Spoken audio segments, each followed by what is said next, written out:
ठुलुङ्गा BS बफ्लु semi final भइरहेछ अहिले चाहिँ खोटाङको चिप्रिङमा चिप्रिङ कप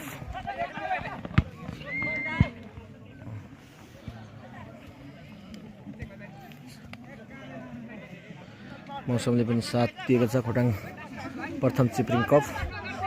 बफ्लु बिएस ठुलुङ्गा यो सेमी फाइनल तपाईहरुमा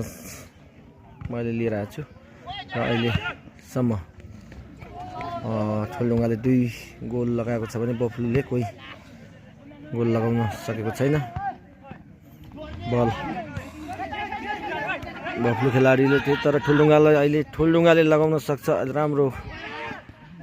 चान्स पाएको छ ओ माय गॉड बल बाहिर गएको छ सोचे भन्दा फरक भयो ठुलुङ्गाले अहिले कर्नल अनि तयारी गरिरहेछ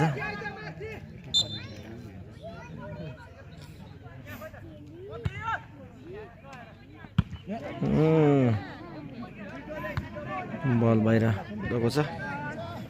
यो चिप्रिङ खेल मैदान बाटो तपाईहरुलाई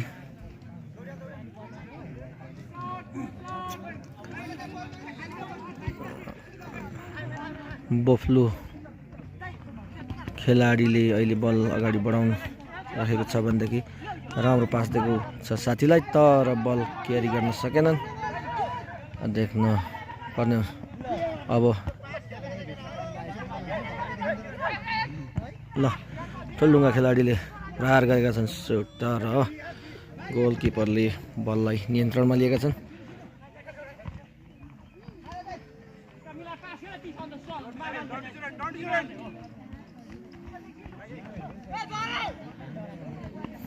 ठुलुङ्गा खेलाडी बल अगाडि बढाउँदै अहिले बफ्लुको खेलाडीले बल खोसेको छन् भने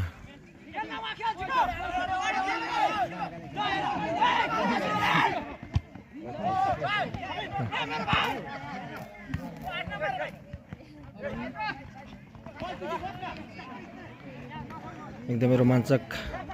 खेल भइरहेछ बफ्लु र ठुलुङ्गाको अहिले ठुलुङ्गाको खेलाडीले बल अगाडि बढाइरहेका छन् भने पास दिएका छन्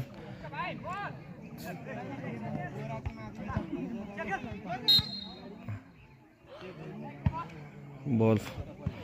फल्न पुग्यो